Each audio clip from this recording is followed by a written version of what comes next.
You're gonna give me the kill switch and we're gonna end all this. Come and get it, hero.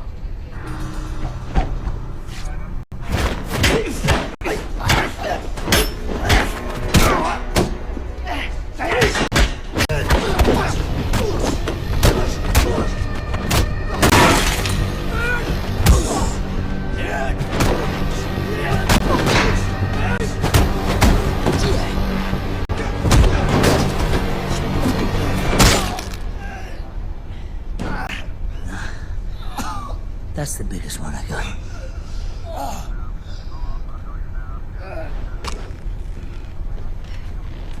Lee, you good? Yeah.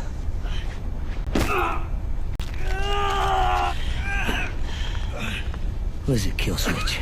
You fucking idiot. I don't have a kill switch. My boss has it.